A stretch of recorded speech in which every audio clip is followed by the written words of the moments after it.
December 31st. For many of us, it's a day for parties, countdowns, and New Year's resolutions. But throughout American history, this final day of the year has often been anything but festive. It's been a day of high-stakes gambles, last-minute decisions, and pivotal moments that have closed chapters and opened new, uncertain ones. So, grab a seat, because we're about to journey back in time to explore the dramatic events of December 31st that shaped the nation. Our first stop is the bitter cold of December 31st, 1775. During the American Revolution, the Continental Army, led by Generals Richard Montgomery and Benedict Arnold, is launching a desperate two-pronged attack on the fortified city of Quebec. They believe that capturing this British stronghold will rally French Canadians to their cause and add a 14th colony to their fledgling revolution.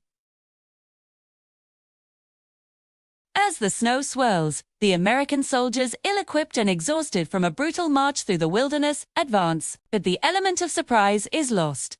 A sentry spots them. The battle begins in chaos.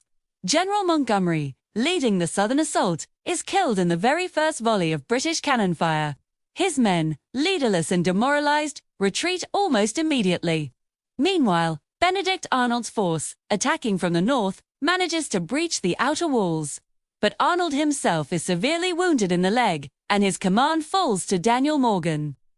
Morgan and his riflemen fight with incredible bravery, pushing deep into the lower town. They find themselves trapped in a maze of narrow, barricaded streets.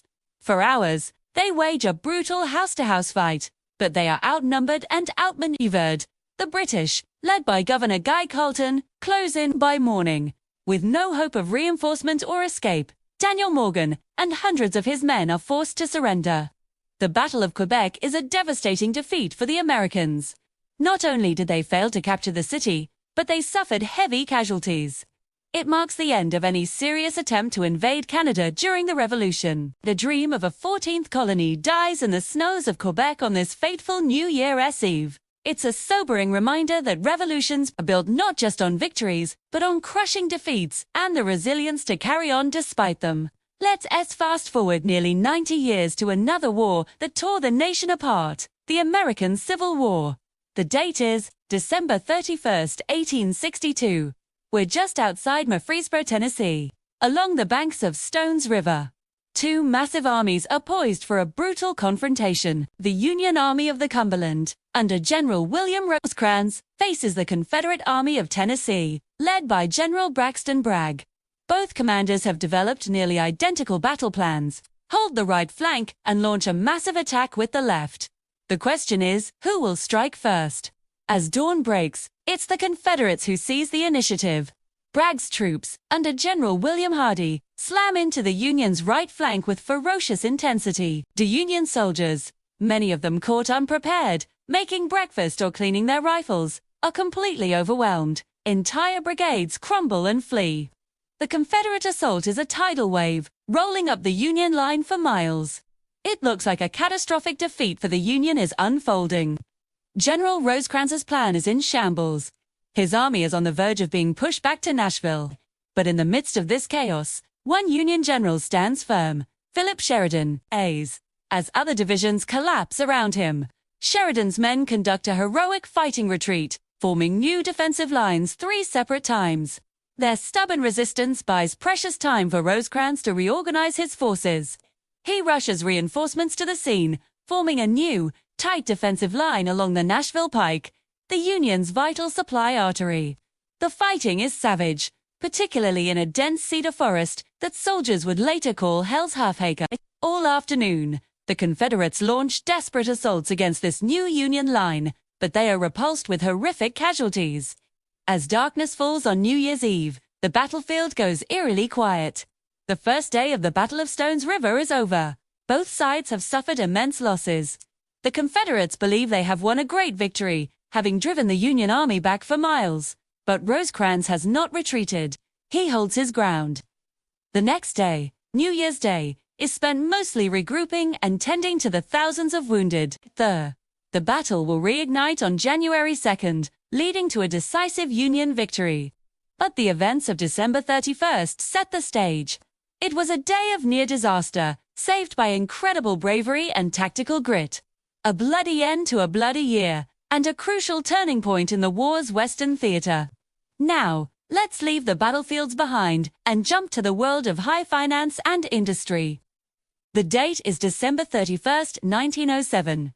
We are in the final hours of a year that has been defined by financial panic. The Panic of 1907 was a severe banking crisis that saw trust companies fail, stock prices plummet, and credit freeze up across the country. The nation teetered on the brink of a full-blown economic depression. There was no Federal Reserve to step in. The financial system was saved largely by the private intervention of one man, the powerful financier J.P. Morgan. Throughout the fall, Morgan had organized bailouts, marshaled capital, and strong-armed fellow bankers into cooperating to prevent a total collapse. By the end of the year, the worst of the panic was over, but the economy was still incredibly fragile. On this New Year's Eve, the nation's business leaders and politicians are taking stock. They realize they couldn't rely on one powerful individual to save the country every time a crisis hits. The events of 1907 have starkly revealed the instability of the American financial system. This realization on December 31st directly sparks a national conversation about the need for banking reform. In the coming months and years, Congress will hold hearings and form commissions, most notably the National Monetary Commission. Their work, born directly from the ashes of the 1907 panic, will lay the essential groundwork for one of the most significant pieces of financial legislation in American history, the Federal Reserve Act of 1913.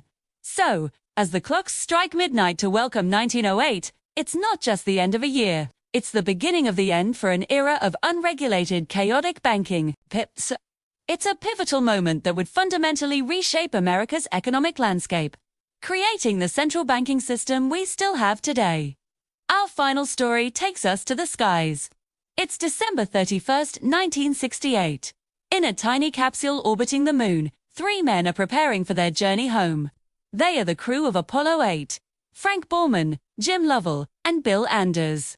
They have just become the first human beings to ever leave Earth's orbit and circle another celestial body. On Christmas Eve, they had captivated the world with a live television broadcast from lunar orbit, reading from the Book of Genesis and sharing breathtaking images of the lunar surface and the iconic Earthrise photo. Now, on New Year's Eve, they are on the far side of the moon. Out of contact with Earth, their mission hinges on one critical, final maneuver, the Trans-Earth Injection Burn. This is a precisely timed firing of their main engine that will propel them out of lunar orbit and set them on a course back to Earth.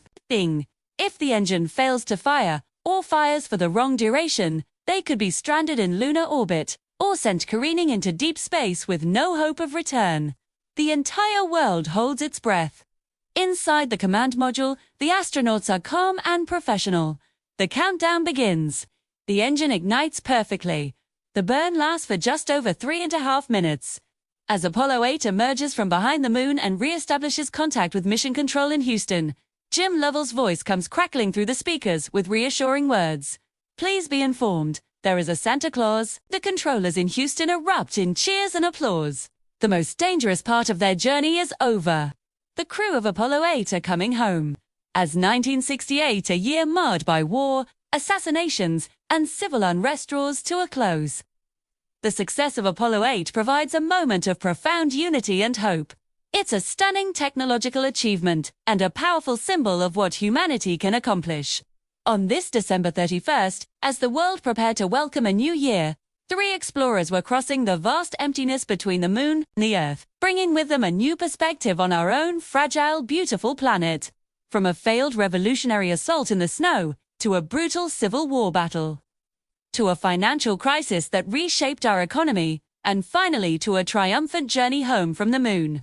December 31st has been a day of consequence.